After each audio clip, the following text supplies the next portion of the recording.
Good morning, everyone. Good morning. Oh, it almost feels like spring, doesn't it? It was so lovely to walk out this morning and have the birds chirping compared to last week when it was like 36 below wind chill. So we are welcoming this great weather. Well, good morning and welcome to Good Morning Hudson. My name is Mary Claire Olson-Potter, President of the Chamber, and we are so pleased that you are here to join us for our Meet the Candidates Forum. And so we certainly thank our candidates for joining us this morning and for all of you participating today. So there's just a couple things, announcements that I'm going to do before I introduce Chris, but I want to thank Pam and Lisa and Christian Community Homes for hosting us this morning. Thank you so much. They have fabulous new tables and chairs, and please know that this space is available. If you have an organization that is looking for a meeting room or meeting space, feel free to reach out to Pam and Lisa and their team to make arrangements, but we love this space, and it has worked really well, so thank you. There are a number of announcements on your agenda that I'm just going to highlight a couple things. We have our Let's Do Lunch, which is our monthly Let's Do Lunch event, and we're going to be at Old Southern Barbecue tomorrow at noon. So rumor has it that the owner is coming out, the founder, so we're pretty excited about that. So we'll be there at noon. And Lucky Clover, March is just around the corner, and we do a Lucky Clover program. And this is a great program to support the local restaurants and shops at a time when it's kind of not as busy as it is in the summer and so forth, but you can pick up your card. Your cards are free, and then you can go to all of these fabulous locations, and if you purchase something at $10 or more, you get a sticker, but you get a freebie if you come to the Hudson Chamber office, because we're not going to sell you anything. So you get a freebie of a sticker, so that can add to yours, and then your name gets into drawings for some fabulous prizes, so I encourage you to pick up your Lucky Clover card. And then our next Connections and Coffee is March 4th at Citizens State Bank.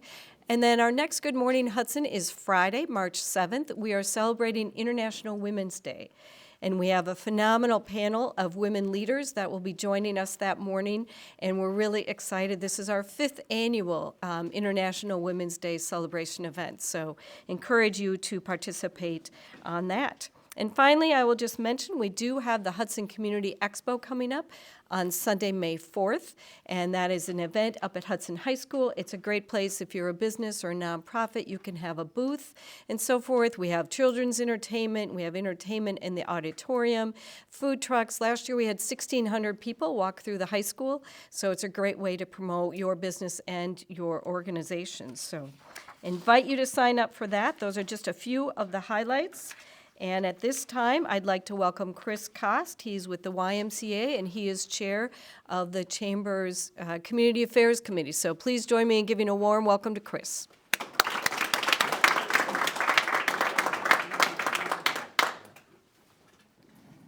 Well, good morning, and thank you, Mary Claire and her mighty team of two. It's amazing what they do. So if you have questions all on your table, you have pieces of paper, feel free to write your questions, hand them back to Tyler or Anna. If we have time at the end, we will ask some additional questions of our candidates today. Okay, so we are going to introduce all of our candidates. Some that are running unopposed, some of them are running with another individual. So with that, we want to welcome our candidates. Running for mayor of the city of Hudson is Liz Melaniphy and incumbent Rich O'Connor. Running for District 1 is incumbent Randy Morissette. Running for District 5 is incumbent Sarah Brook. And for District 6 is incumbent Joyce Hall. So each candidate will have 2 minutes for an opening statement to provide your background and experience, and then we'll ask you some questions. So we're going to start with Mayor O'Connor. Do you want to give us a little background and your experience? Sure. Thank you, Chris. Thank you, Mary Claire and Chamber. It's good to see everybody this morning. We appreciate the opportunity to get in front of you and talk to you about the issues that face our city going forward in this election. So I'm Rich O'Connor. I was born and raised on the east side of St. Paul, graduated from the University of Notre Dame. Cindy and I, my wife and I, moved our family to Hudson in 1999. Our oldest at the time was in college. Our 2 younger children started EP Rock first grade and third grade when we moved here, and they both graduated Hudson High School. My experience is while I was in Minnesota, I spent 12 years in the Minnesota legislature from 1981 to 1993. I worked, after that, I worked with Citigroup for 10 years. I was a regional manager and regional vice president in charge of retirement and pension plans for hospitals and universities and colleges. After that, I went to M&I. I worked there for 3 years as a regional vice president, doing pretty much the same thing. Soon after that, in 2010, I opened my own business, and I had that until 2 years ago when I sold it and semi-retired. I was able then to focus all of my attention and time on the mayor's position. I'm really hoping today that we're going to be able to have a really good discussion on issues that face the city and the challenges that we face. We have some serious challenges, I think, with growth and economic development. We have challenges in our public utilities department, challenges with infrastructure, bridges in particular here in the city. And hopefully we'll have some questions that address the issues that elected officials need to worry about and work on here at the city. So thank you. Nice. Thank you. And Liz, same question. Feel free to give me a time check too if you I want will. to. So I am a reluctant politician. I'm not lifelong. I did not have aspirations to run for any office, but I've lived in Hudson since 1999 also. So when we moved here, my oldest daughter was in 4th grade, and I've just been, and I have 5 children, married still to the same person, and we love this community. I've been involved in so many things, too numerous to name, but currently I am working at EP-ROC as a sub. I am attending grad school. It's a sustainable peace building program. I am working for the DNR in the lead line pipe inventory throughout the state. I have a fellowship with Forward Together Wisconsin, which is all about green energy and clean energy. So we talked about those possibilities for a convening in our city. I have taught faith formation. I have created programming for children in Hudson through the FIPS, through the school district, pop-up players, Just Add Water, focused on the river and the sustainability of our community based on that river focus, because that's why we're all here.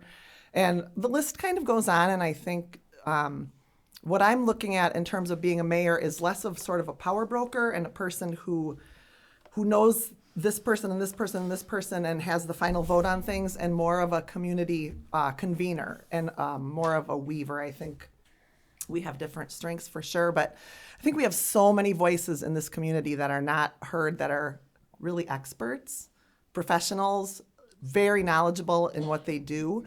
And we're missing out on that expertise, and we're missing out on those options, those choices. So my campaign slogan is more voices, more choices.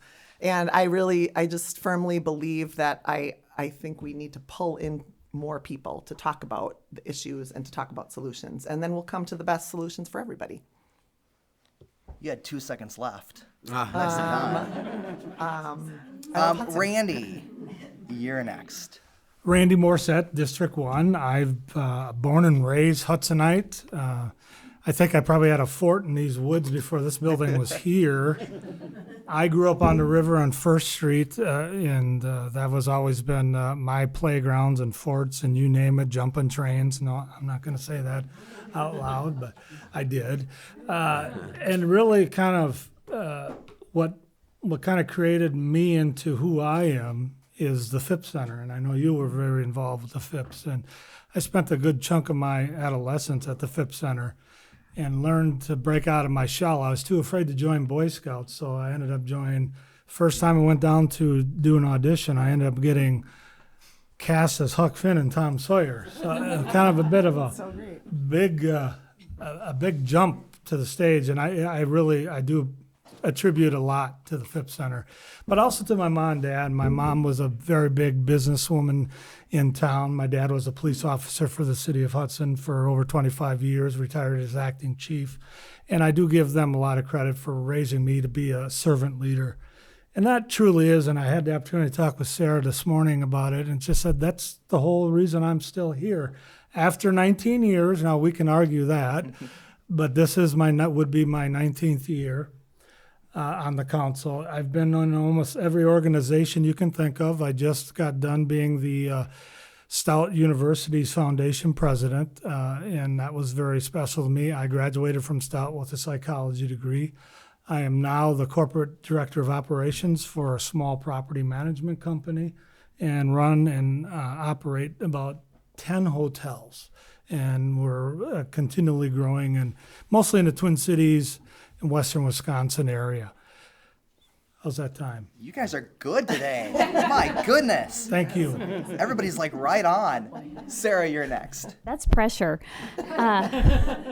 So it's so nice to see all of you here. In addition to the thanks to the chamber and the community affairs, I thank each of you for having a seat out there in this room.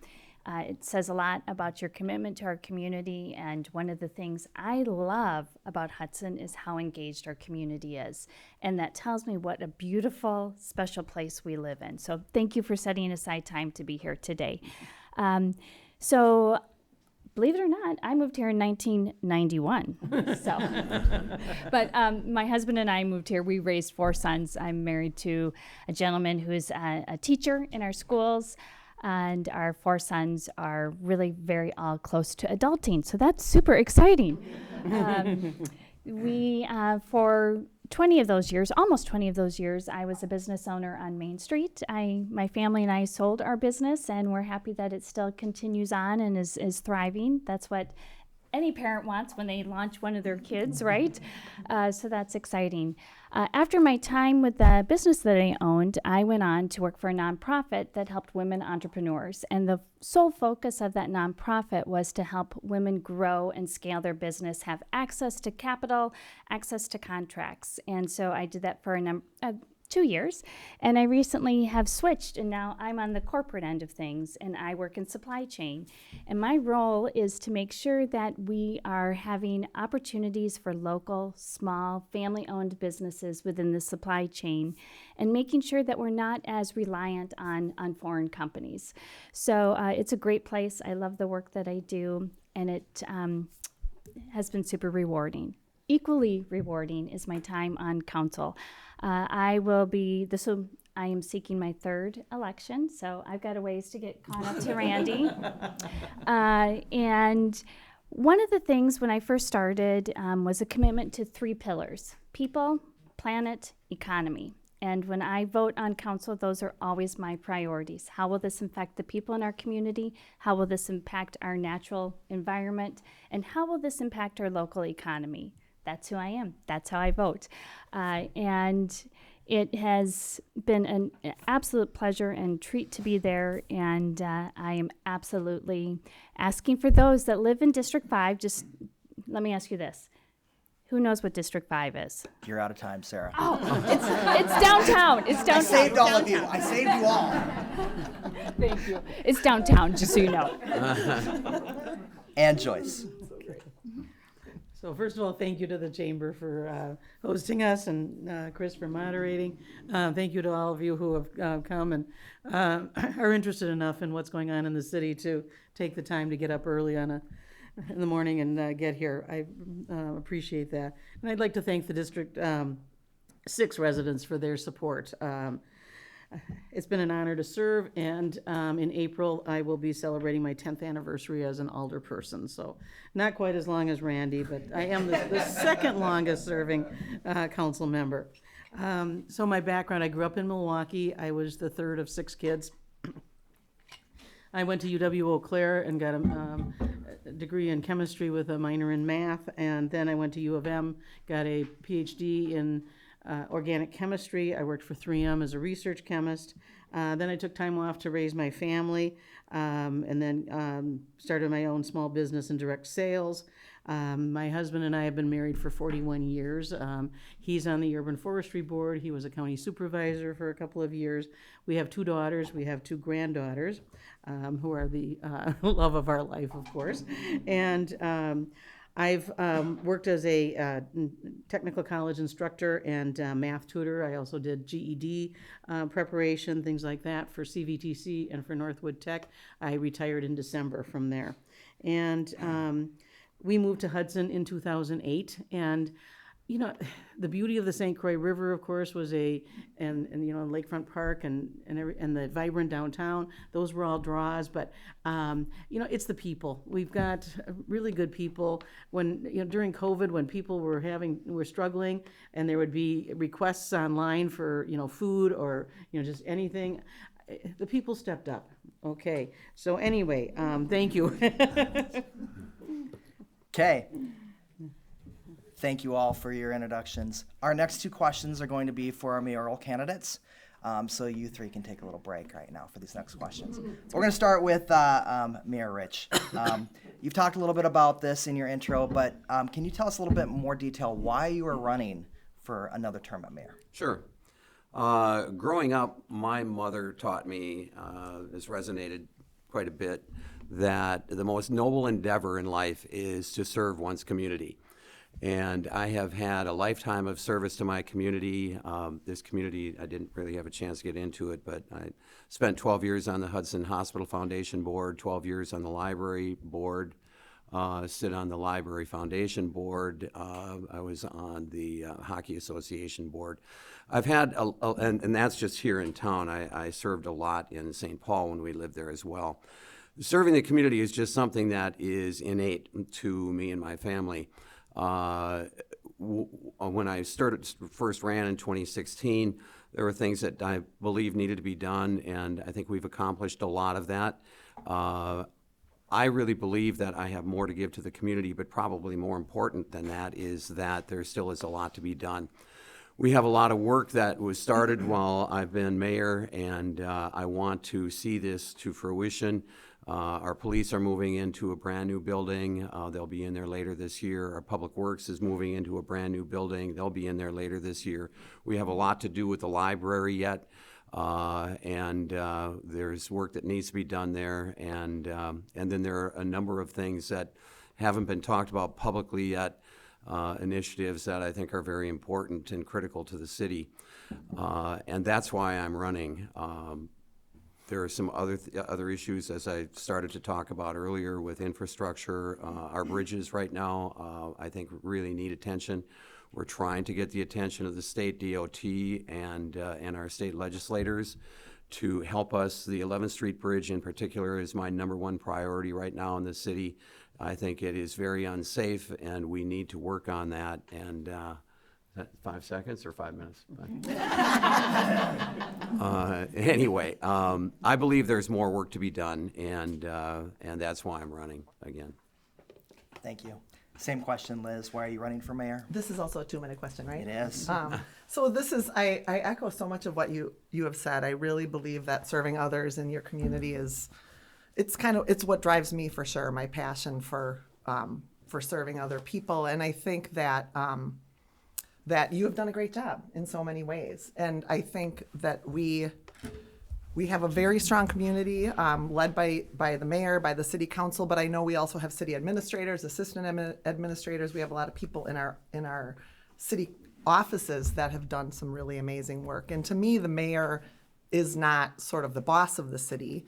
And I don't want to make a lot of campaign promises because I know I'm not the one that's going to make those things happen. And I think campaign promises can sometimes be somewhat gratuitous. And I also think that you have started a lot of projects. The council has a lot underway, but I don't think it hurts to have fresh eyes on those either. I think sometimes somebody comes in and asks some questions that maybe haven't been asked or sees things in a different way. So I think that it's an opportunity to me to have some different questions asked. And I have a little handout. And this is just, I made this because I'm a visual person. And I think we have, as a city, we have a North Star. It's our city comprehensive plan. It was created by the city back in, I think, 2021. These are all the people that live in this community and all the strengths they bring. Rich, I think you're a builder and you're probably a guide, and this is amazing. But we have a lot of other people that have sort of been largely untapped. And I think in recent situations, had we been invested in those voices, we could have avoided a couple mistakes that were made, maybe come up with some broader planning, some planning that would have served all of the 7 points of the comprehensive plan a little bit better. So I have these if you want to take one afterwards, but I think we just could use some fresh leadership. Thank you. Next question, we're going to start with you, Liz. You mentioned you don't want to make promises, but what do you want to accomplish as mayor if you are elected? Well, I think for me, there's just a huge need to address affordable housing. I think I've been in conversation with the executive director of St. Croix Valley Habitat for Humanity, and I think we have a glaring lack of that in our community. And on that note, I just want to say last night I sat with, I don't know if you saw the letters to the editor, but the gentleman who wrote the letter from Croyview Apartments about the bathrooms being locked. I sat with him in there's like a little outdoor area, and a couple other residents, and talked to them about that issue and how they haven't gotten any help with it. That's like our affordable housing in Hudson, and we're ignoring it. So I think that for me is a huge issue. The library, of course, there's some transitional stuff going on with that. Those are the two big ones. I think in terms of the river, we love our river, and it's the reason that our downtown thrives, and it's the reason that our city's even here. But we're very transactional. We use it, but we have not been good stewards of it. And I think, our boat launch is a beautiful place for people to access the river, but there's a lot about it that environmentally should have been done differently. And there are codes. The DNR has rules, and we need to adhere to those, and we need to be really careful to bring in the voices of people who know more about those. So I think Sarah said it really well. I think the people, the environment and the economy are things that I want to focus on. And some of those things have not, and they're on our comprehensive plan, but they have been kind of left to the side, I think. So. Okay, thank you. Same question, Rich. Could you repeat it again? Yes. What do you want to accomplish as mayor if you are reelected? Okay. I appreciate that. There's a lot to unpack here with what Liz just had to say, but I do want to clarify one thing. The person that wrote the letter to the editor, actually, I don't know that he was actually the author of the letter. I received the letter as well, and it's much more detailed, more complicated than what we're hearing. And I started working with Barb Berkey, who is the head of our association, or our commission rather, that works with affordable housing here. And I was talking with her last fall about this, and believe me, this is much more complicated than what is being expressed in the paper. And it has not been ignored. It has been addressed, and it just seems to be coming to a head again. With respect to what I'd like to accomplish, I think you heard me with respect to infrastructure. Like I said, we have a lot of challenges ahead of us. I think that, as I said, my number one priority is trying to get our 11th Street Bridge fixed. It needs to be maintained. It needs to be probably replaced, because it is going to be our go-to bridge when the state finally decides they're going to work on the Carmichael Bridge at our interchange at Exit 2. And we need a sound bridge that can handle all that traffic that will be detoured over there. And I think the 11th Street Bridge is in tough enough shape the way it is. Beyond that, we need to grow. And I know that this is tough. It's a tough thing to talk about, because a lot of people like Hudson the way it is. And unfortunately, things can't just stay static. I'm not a fan of unbridled growth at all. I'm not a fan of no growth. I believe that we need to have measured, very thoughtful growth. And we need to figure out how we're going to do that and which direction we're going to go. We can only go east and we can only go south. And we need to be paying attention to how we're going to develop, what type of development we want. And that, of course, goes to the comprehensive plan that we did just a couple years ago. Also, I want to bring the library to a permanent home. It is where it belongs right now, and we need to fix that. We need to make that work. So those are the important things I want to see done. Thank you. You get a little break now. Okay. So now we move on to our older people. Starting with you, Randy. What are you most proud of your time serving the council and the community? Well, tongue in cheek, I've only missed 3 meetings of the council in 19 years. So I'm pretty proud of that. But other than that, I think a lot of the stuff that I been involved with for the city has been based around public safety and getting things done that if it looks broken, fix it. If not, leave it alone. A lot of it, like I introduced a sexual offender ordinance way back then to keep these predators away from our parks and our schools. That was very important to me. It was an issue that was a little bit contentious. But a lot of what I've dedicated to me, and the mayor has appointed me as the public chairman for safety, is that keeping our citizens safe, keeping our city safe, giving our police officers, our EMS and fire, the tools and the buildings to do it. And I think we've done a very good job at, controlling costs. I mean, it took us 20 years to build the fire department. We've got a little pushback when we bought the police department and the public works building, but at the same time, we also saved $14 million because we had a chance to jump on some good assets. So we did so, and I think that's only going to better us off. We moved the police department. The library may have a different opportunity there as well, so that helps the library. And then finishing the police department is another one that I really think needs to get done. And I'm glad the mayor said something about the 11th Street Bridge, because I've been, for the better part of 5 years, been hemming and hawing about getting something done over there. And I will continue to put my foot on the gas with that. And the mayor and I have talked, and we were looking at actually reaching up to the state and federal levels through the contacts we've made throughout the years. So hopefully that will be helpful. So my most proud moment is keeping our citizens safe and giving our departments the tools to do what they need to do. Thank you. Sarah, same question. What are you most proud of your time serving the council? So first, before I get into that, I just want to make it abundantly clear, everything that happens at council really is a community effort, or a joint effort.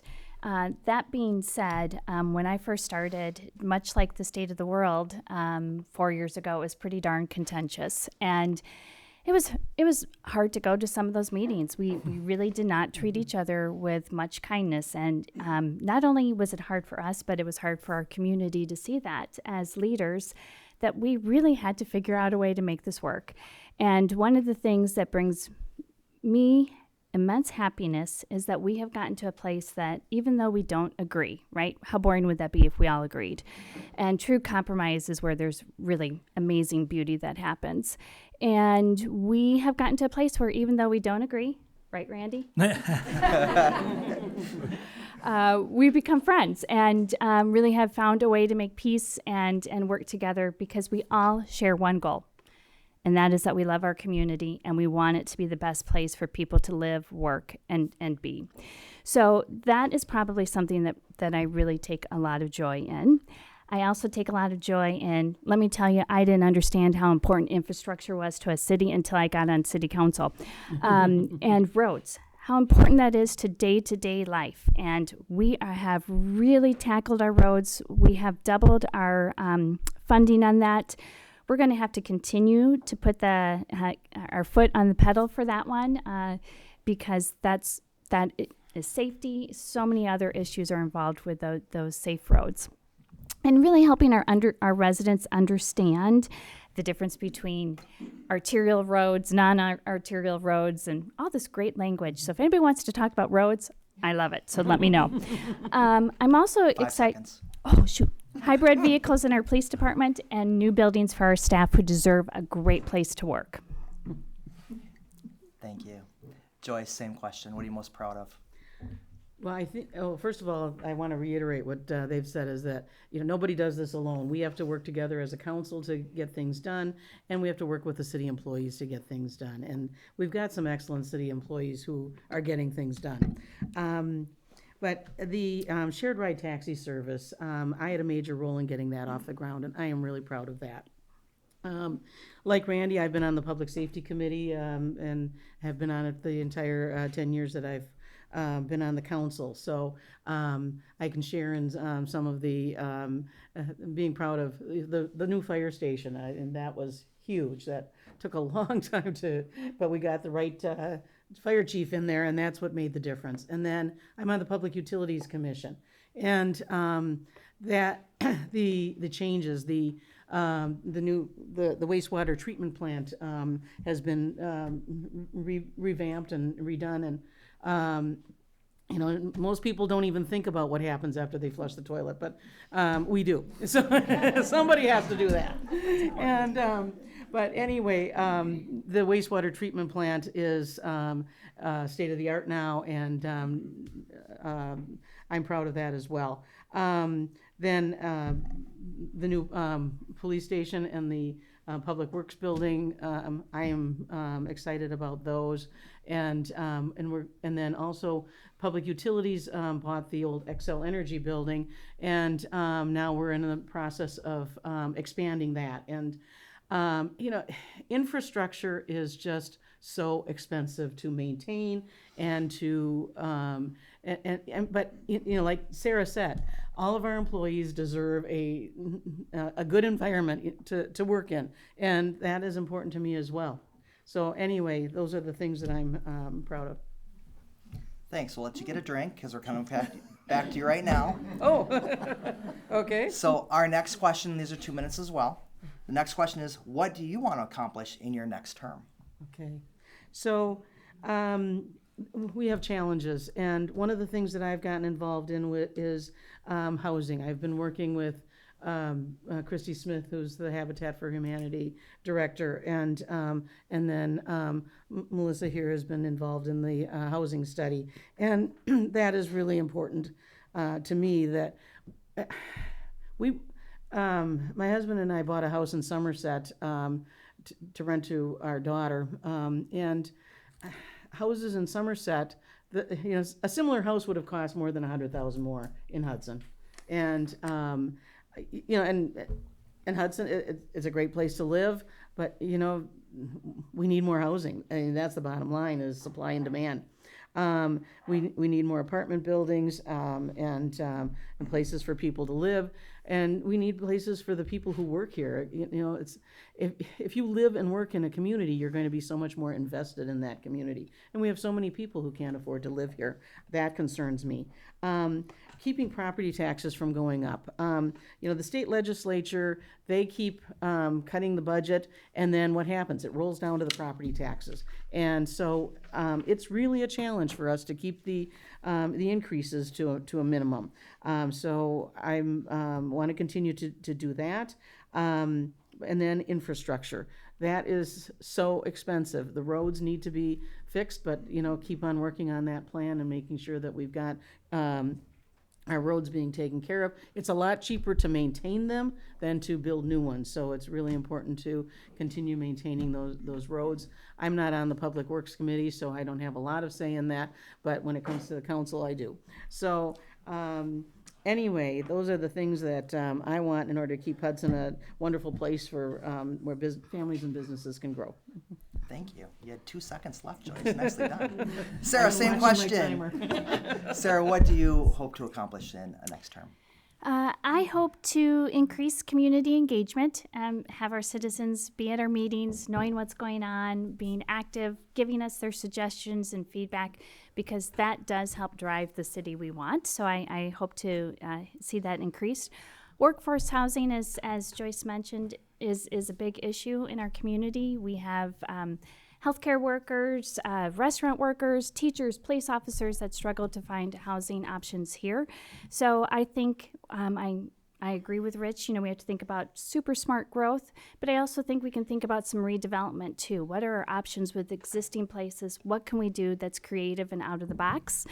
I mentioned it before. I am just frankly shocked. If you had told me when I was just starting my career that I cared so much about roads, I would never have believed you. But I really do. Roads, bridge, those key things that keep a community vibrant and are so crucial to day-to-day living. And our water, our river, Lake Malibu, our drinking water. That's got to be a top priority. We can't live in an affluent community like this and not protect those things and make sure that our residents are protected as well.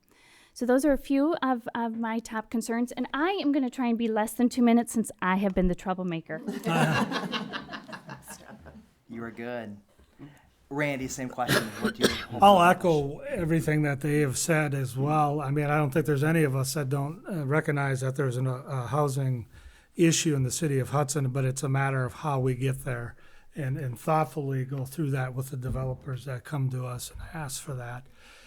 Big priority of mine is finishing the projects that we have right now, in particular the police and public works buildings, and then of course 11th Street Bridge. And it's primary to get that bridge taken care of before we can even probably talk about the next step of developing to the east of Carmichael or south. And I want to see us get more aggressive with development, but do our due diligence with the developers and moving projects faster and moving them along faster. I don't want to be the city that says it's too hard to develop anything that comes to Hudson because of the slow walk of the projects. So we need to take a better look at some of our processes to speed projects along. And I've heard that from other developers as well, looking to come to Hudson. So that is some of the priorities that I want to see. But the main one right now for me is the police department, 11th Street Bridge, and just overall infrastructure within the city. Thank you. Next question is going to be for all of you. The Hudson Area Chamber has nearly 500 members, just short of 500.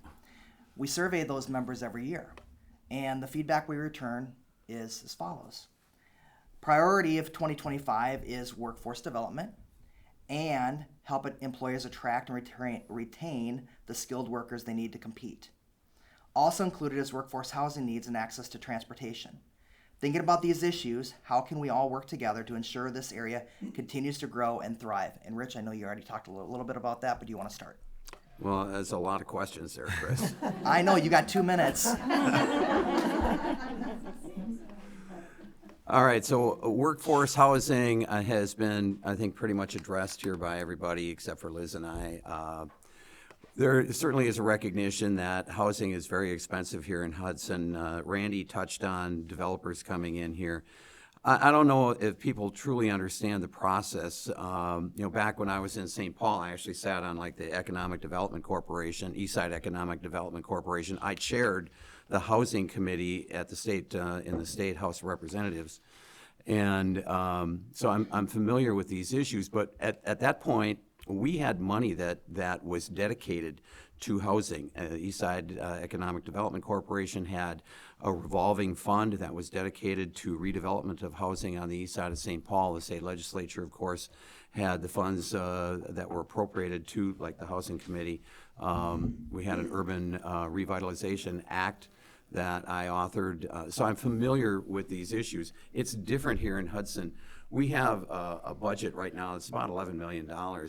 We have a new building that's going up over at Bella Rose, apartment building. That's the second building in that project. That building is going to be somewhere between $23 and $30 million. So I mean, we don't have the resources, unfortunately, at the city to dedicate to going out and purchasing property and actually creating or building this type of housing. We have to try to attract developers that are willing to commit to developing that type of housing. And that's hard to do. Why? You heard it earlier, it's because the cost of property here. And in order for a project to make money, it's expensive. And so they generally, they being the developers, go to like market rate is going to be their cheapest available housing in a city like this. It's a tough situation. It's one that we haven't neglected. We have talked about frequently, but it's one that we just haven't figured out yet. But I hope everybody understands that it is taking our time, and we are thinking about this. And as developers come in and want to create new projects, we talk to them about that. Any new project that comes in is going to involve annexation. That's it. And because we just don't have the property right now to develop in the city. So annexation is another additional cost. And anyway, I apologize, but No, you're good. I could go on forever. I think yeah.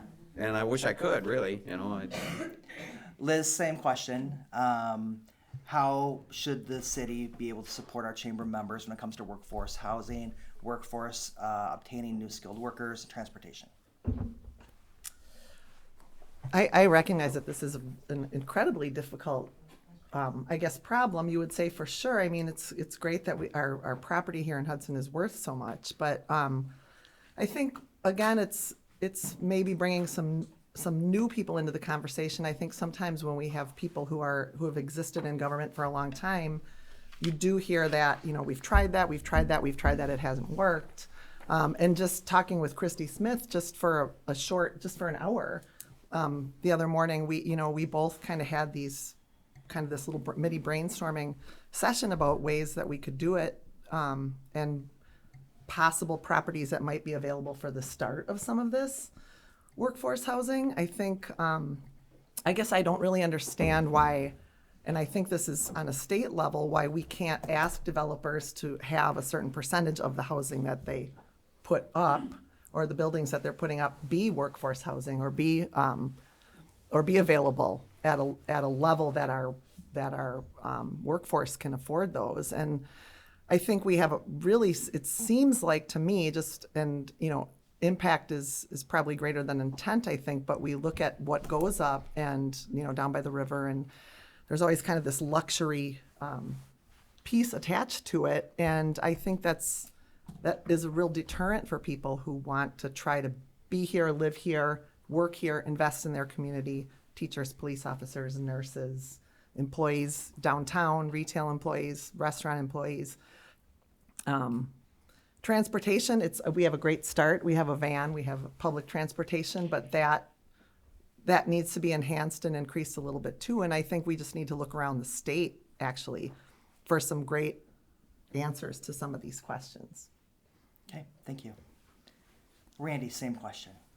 Say, what was the question again? So the chamber has nearly 500 chamber members, and what we're looking at is how will you as a community servant help those members with workforce, housing, transportation, and finding skilled workers? Well, having a business in the city and trying to keep it staffed at a level where they can afford to live here has been a challenge, and I recognize that. That's why I don't think it couldn't be talked about more. It needs to be talked about, but how we get from A to B is not as easy, and that's clearly the problem. Nobody here has an answer to it, and somebody has to come with the money, the will, and the development plans to do that. And how can you do it if nobody wants to invest in it? Now, because I have housekeepers that can't afford to live here. I have front desk people that can't live here. They're college students. No one has the magic answer to that, but I think Liz having some of your ideas come in with different ideas, that can't hurt, but it has to be wanted. I feel the pain. I have a business in town, but it's not just a one-line answer to it. So I'm not sure I answered it as best I could, but it certainly is a priority, I think, for everybody that's been on the council, and will continue to be until we can identify some opportunities. And as we move along in the future, there are things coming down the pipe. What that looks like, we don't know yet. Thank you, Randy. Sarah, same question. Awesome, thank you. So in addition to roads, another thing I really love is stakeholder engagement. And I think this is an opportunity for stakeholder engagement.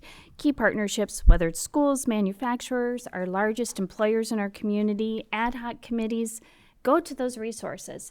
I do think there is a solution out there, and I think we need to tap into all those experts and have them be part of the process. When you have all those folks involved and having a say and a piece of the process, that's where you have total buy-in. And so I would like us to do a little bit of shift. No, we really can't accomplish that to, yes, let's absolutely explore that and figure out how we can make it happen. So I think we are on this precipice, and I see us being in a spot where we really can make an impactful change. And again, redevelopment, who knows what. But if we bring in all those experts, share those ideas, I think there's tremendous opportunity to address some of those concerns. Thank you. And Joyce? Okay. We all agree that workforce housing is an issue here. There's no question about that. But we need to start thinking outside the box. And there's a group of us that have been meeting to talk about how we can have homes that are available for people who are under $100,000 in family income. And so Christy Smith has been very involved with that. Melissa's been involved with that. And we've got the builders, we've got the people from municipalities, we've got bankers, and all looking at things and looking at, all right, how can we provide a prefabricated home? Maybe have some different models, so probably a 3-bedroom home, and be able to deliver it at an affordable house, or at an affordable price, where and then the person who's coming in looking to build this, the people that they need in order to make this happen would all be lined up. The people that provide the prefabricated homes, the financing, so anyway, I've been involved with that committee, and I think that we'll probably come up with some good answers. I hope that we will. But that seems to be the issue. And then transportation, yes, we do need to expand on the shared ride taxi service. But that's been a great start. That's been something that people have been asking for since I first started on the council and getting calls about that. So I'm glad that we've got a good start. But yes, we're going to have to expand on that. Thank you. Thanks, Joyce. We have some amazing questions that we had written for today, but we're not going to be able to answer them because we're running out of time. I can't even ask my SS Minnow question on Beer Can Alley, but I do want to give some time for a couple questions from the audience. And so if we can only ask for one or two of you to comment on these questions, keep it under a minute, that'd be great. We are at CCH, an amazing facility for our seniors. What is being done to help our seniors and others afford to be able to live in the area and to be able to still be impactful in our community as seniors? Anybody want to take that one? Well, I guess I'll start. Joyce has talked about the rideshare program here in the city. I know that she has made this one of her concerns that she wanted to address when she first came in. I can tell you this was a campaign promise of mine when I was first elected. I promised people that we would have transportation available for seniors, for those that are disabled, and the others that are in need. And it took us a few years, but we finally got it up and running, and hopefully we'll get that fine-tuned. But we would like to expand that a little bit. These are costly programs. It would be nice if we could expand it to the people outside the city as well. That's one thing. As far as housing, it would be nice, years ago when I was running, we tried to explore capping property taxes for seniors so that as property values go up, their taxes go up. We would, and we've seen a lot of seniors that get taxed out of their homes that they were perhaps maybe born in. We've seen that a lot here in town. So we need to try to address this. The last thing I want to see is people losing their homes because the property values are so high, and not their fault, right, that they've become overburdened with taxation to the point that they can no longer afford the housing. So believe me, it's something that has weighed on me for years. We really need to try to get this somehow addressed. I don't know that we can get it under control because, what do you do when you have an attractive community that people want to move to? You've heard it here. It's a safe community. It's a great community. It's a friendly community. It's a welcoming community. Who would not want to live here? And people are spending a lot of money to get here. I've seen that in my own neighborhood where houses are going $100,000 above asking price. And people are paying cash for that because it's such a desirable community. So these are things that we're looking at and we're trying to work through. Liz, do you want to one more minute? Yeah, I think as you're talking, I'm thinking to myself, has there been, maybe there are communities that do like a grandfathered tax rate or something like that when you're talking about people who are in their homes and have been there for a very long time. So I think that financial aspect is really important. But I also think, quality of life and engagement in their community is really important. And the transportation is necessary for that. But I think we're looking at opportunities like with the library, we don't really have a senior center, an opportunity to have a place for seniors, old people like me to come and gather, and maybe, it's the location right now, right near the FIPS. There's just such a great symbiotic relationship already, and so many, intergenerational opportunities. So yes, we're talking about money, but we're also talking about quality of life and that engagement and bringing them into the conversation, those valuable ideas that have been generating for years and into the schools. And so I think there's a couple different levels on which we really want to address that. Okay, thank you. We are out of time.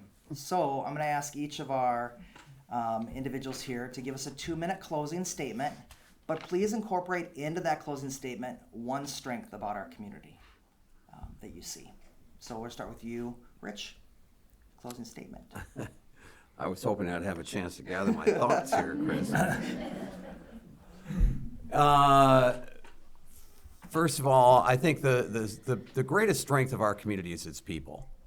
I mean, we've got a lot going on for us. It's a beautiful setting. The resources that we have here, including the river, I mean, they're innumerable.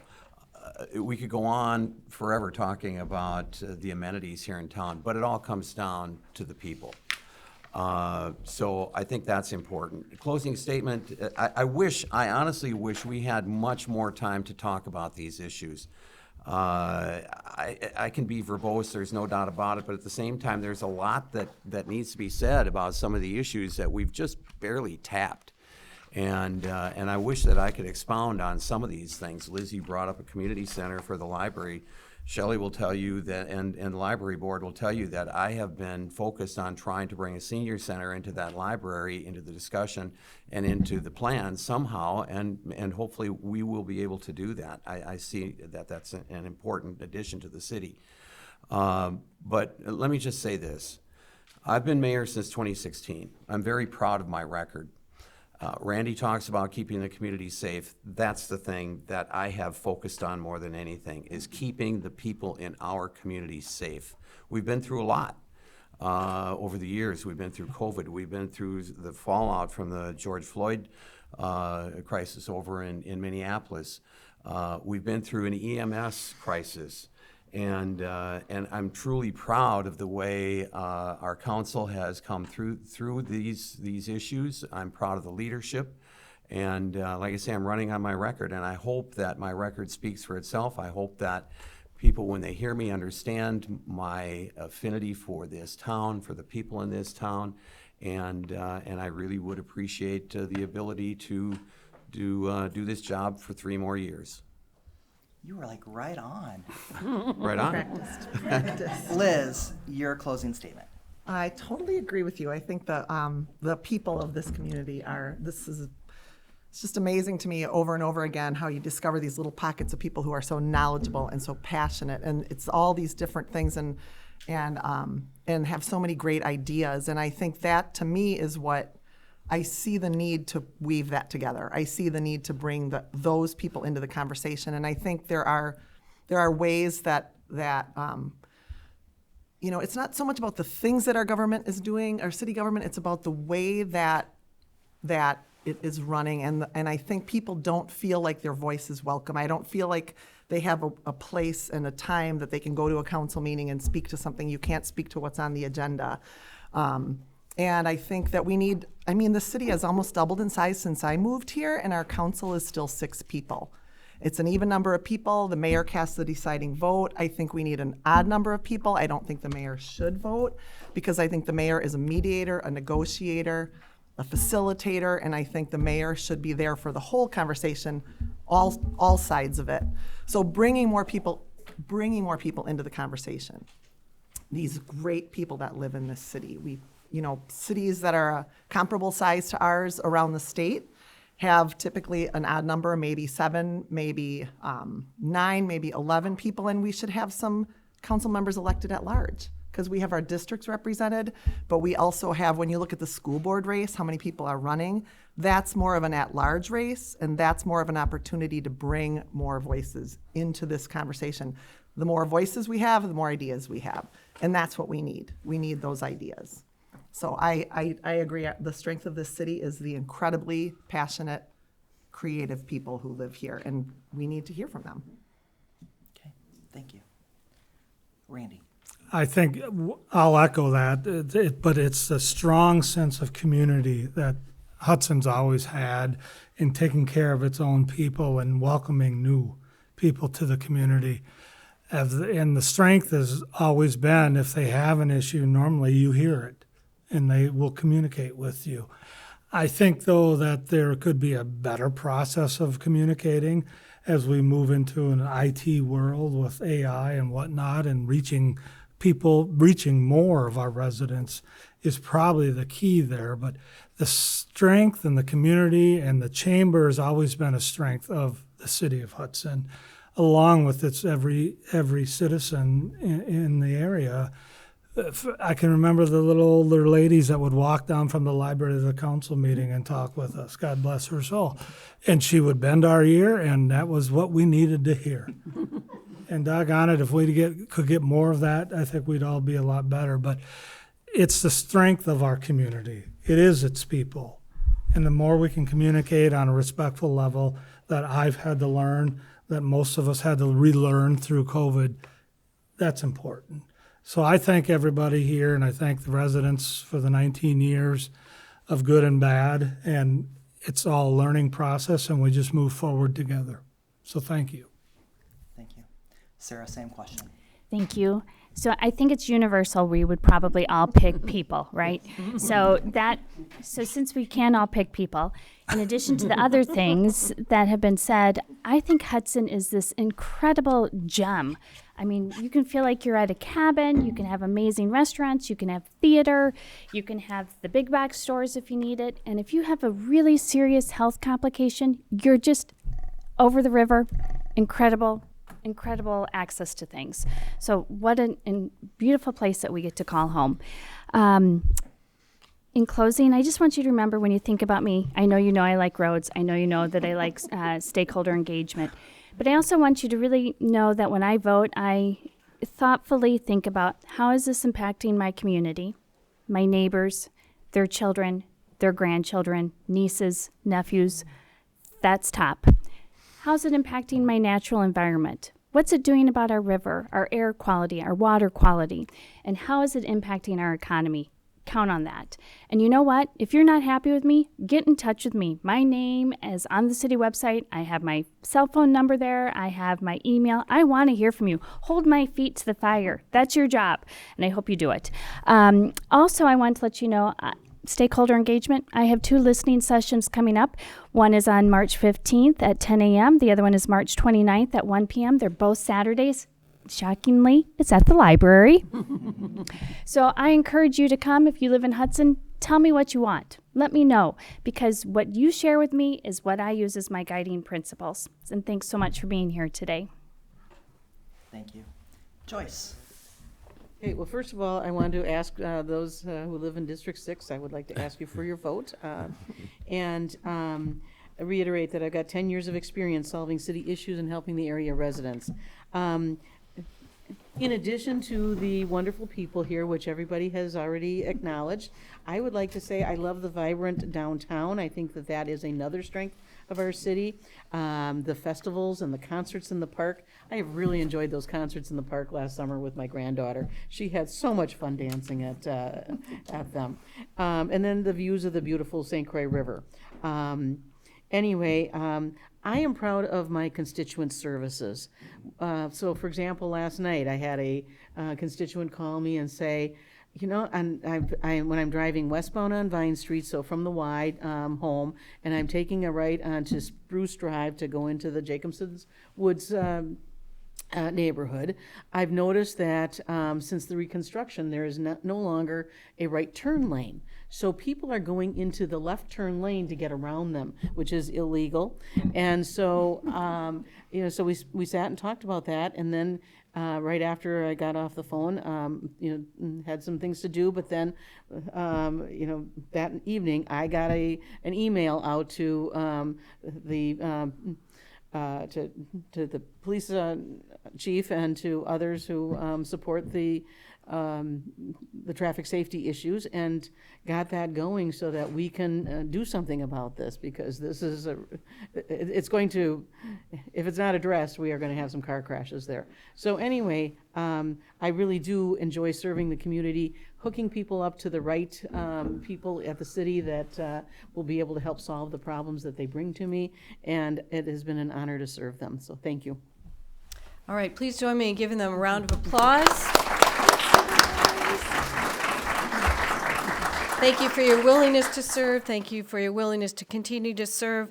For those of you who did not get your questions asked, because I think we could have been here a couple hours, but feel free. I think all of these candidates are open and willing to take any questions that you have. So if you did not get your question asked today, please reach out to them. Again, thank you to Chris for moderating. Great job. It's not always easy to keep them all on time, so good job. Thank you for that. And thank you to Christians and Community Homes for hosting us today. If you want to use the space, let them know. And I also want to give a special thank you to Nate with River Channel for being here today to get this tape so that everyone can view it and watch it several times. So I look forward to seeing you at upcoming events. Don't forget to get out and vote on April 1st. Enjoy the rest of your day. Thank you so much. Thank you.